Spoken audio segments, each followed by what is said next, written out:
All right, hey everybody. This is our chapter presentation on the Neumann Model by Sophia O'Neill, Hope, Grace, and Madeline Shaw. Okay, so to start off, Betty had kind of an interesting life. She got her passion from nursing from her father was really sick while she was growing up and actually passed away while she was little. So she cared a lot for him, and her mom was a midwife. So she got to kind of be exposed to medicine while she was a little bit younger in life. She also worked briefly as a fashion model and learned to fly a plane. So, she's kind of adventurous. She worked in a lot of different nursing capacities. She was a hospital nurse, a school nurse. She was a clinical instructor. So she worked a lot with college students. She was the department chair of UCLA nursing and was actually the first nurse counselor for the community. They hadn't had those yet, but she was the first one to do that. Perfect.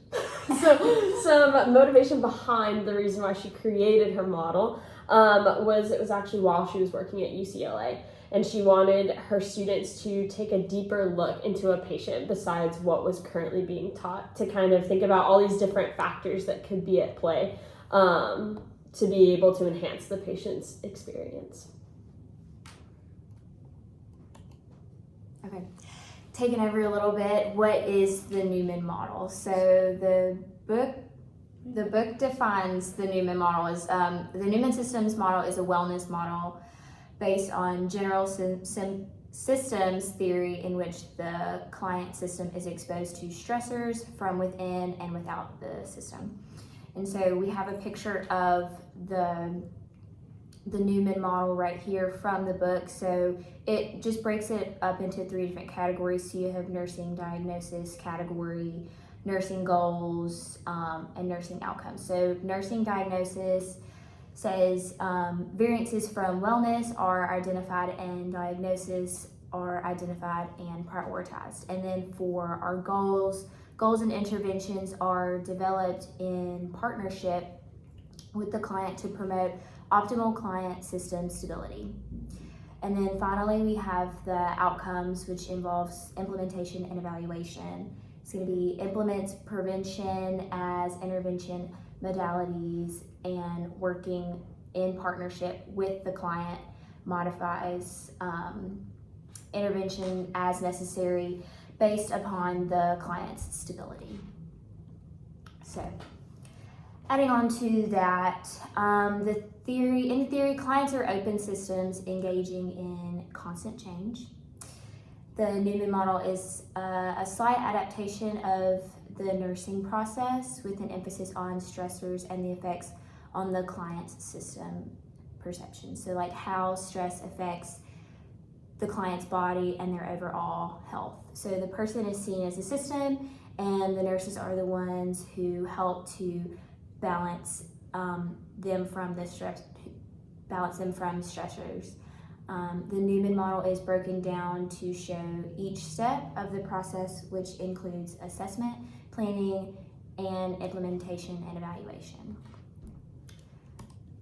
All right, and then we have a little picture of the different lines of defense. And so there are 3 lines of defense used to help shield us from the negative effects of the stressors. So the flexible line is the first and consists of coping skills. How can we help patients and clients cope with their stress? The normal line is the usual state of health and wellness, so where we would like to keep them at. And lastly, the lines of resistance when stress penetrates is when deep defenses activate.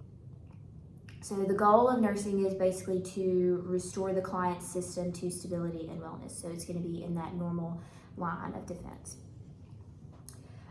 This is where prevention comes into play with stopping stress before it happens, adding in some of those coping skills that were previously talked about, catching it early, if you catch it early, how you can work to prevent it from getting worse, and then helping patients to recover after stress. So if you do get caught in a time where you are really affected negatively by stress, how can we help you recover afterwards?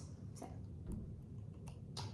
Okay, I'm going to kind of take over and explain the Neumann model and how it relates to our personal philosophies of nursing, which, as we went over in class, is the most important thing.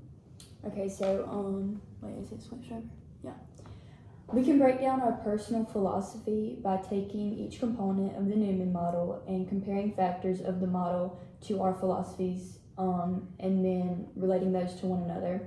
It is very important that a nurse always reverts back to their personal philosophies because it is what drives us to provide exceptional care.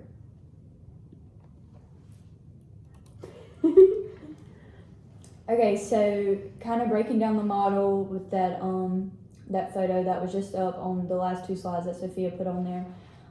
At the center of the model is called the core.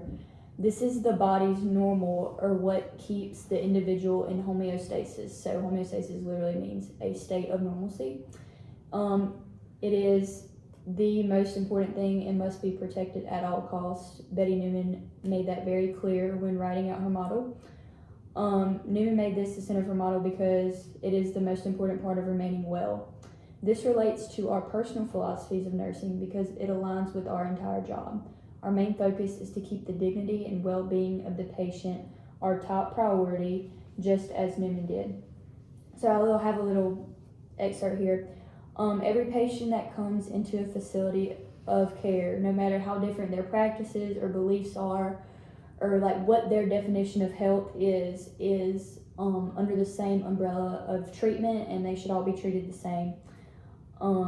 Everyone's definition of normal is different, and it is our job as nurses to identify that and redirect how we care for them to fit within that scope. So, that's that. Okay, the next part of the model is normal lines of defense, or NLDs, and the first line of defense, which is called FLDs. One's normal line of defense, or first line of defense, would be their immune system, the way they cope with stress and everyday habits. This is represented as a baseline for health. When stressors push an individual away from their baseline, that's when illness occurs. This is important to our personal philosophy because maintaining one's NLD and FLD is how we can promote overall health. This can be through patient education, emotional support, or actual hands-on care. I have here, it's very common to become aside from yourself when your normal is being interrupted. If you're anything like me, you're very easy to interrupt. Like, I like having a plan and sticking to that specific plan. And when there's any kind of wrench thrown in my day, my day just does not go well at all. Like, I'll get a headache, I'll forget to eat, and then that ultimately leads me to being sick. I mean, and this is the same across all people. I mean, that's where illness comes from, is when your everyday normal, your homeostasis gets thrown out of whack. All right, stressors. Whoopsie, I went on that. Stressors are the villains if we were to think of this model as a comic story. Interpersonal stressors are those that come from your inner circle. For example, like if you have an argument with a friend. An intrapersonal stressor is one that comes from within your own self. So like anxiety, worry, fear, anything like that. Extrapersonal stressors come from the outside world.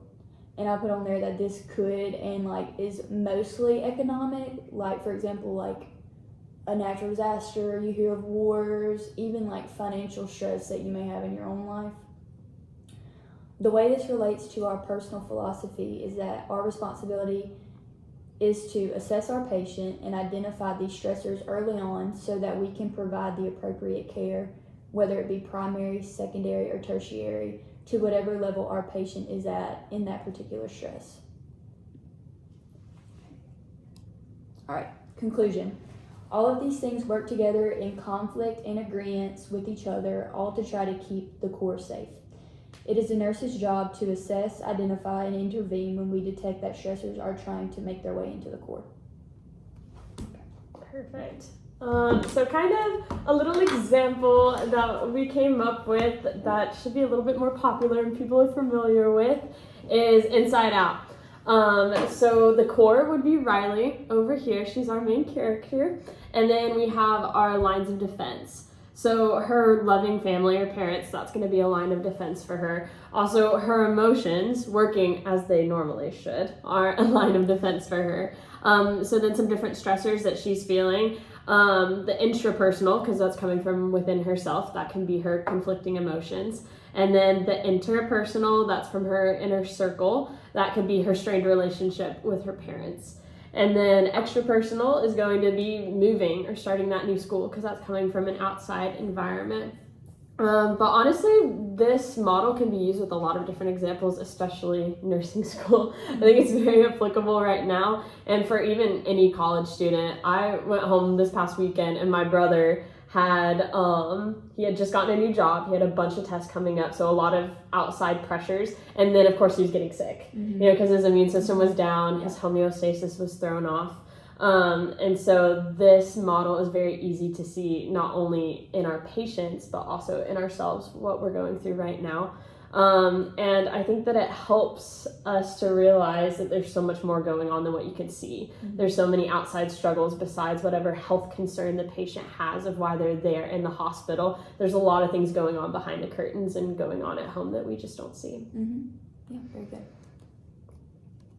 All right, here's our reference sheet. Bye. Bye.